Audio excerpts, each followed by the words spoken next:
Assalomu alaykum hammaga. Demak, mana ko'riklarni yana boshlab oldik. Bugun ertalabki vaqtli ko'rigimizni bir hafta oldin operatsiya qilgan bemorlardan boshladik. Demak, operatsiya o'tkazgan bemorlarimizni qayta ko'rikka chaqirganmiz. Mana demak, eslaringizda bo'lsa, opamiz bilan ham gaplashgan edik operatsiyadan keyin. Mana shunchalik. Mana ko'rikka kelishdi. Yaxshimisiz opa? Rahmat, Xudoga shukr. Mana qo'llari dard ko'rmasin. Xudoga shukr. Iloyim dard ko'rmasin, qo'llar shunchalik yordam berganlariga bizga. Mana bir hafta bo'ldi operatsiyaga. Qanday o'zgarishlar yaxshimi? Yaxshi. Yo'q. Hali unaqa 15 yillik og'riq yo'q. Yo'q, unaqa. Chidasa bo'ladi. To'yda harakatni qilayotganingiz. To'ylarga endi Xudo xolasa to'ylarga nasib qilsa to'ylarga chaqiramiz Xudo xolasa. Bemalol o'tirishlar yaxshi, yurishlar yaxshi.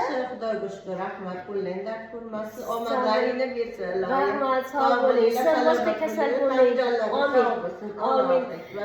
Mana azizlarim, demak ko'rib turibsiz, bemalol kelishlari mumkin. Agar qanaqadir yordam kerak bo'lsa, bugun ham qabuldamiz. Sog' bo'linglar. Rahmat opa sizga.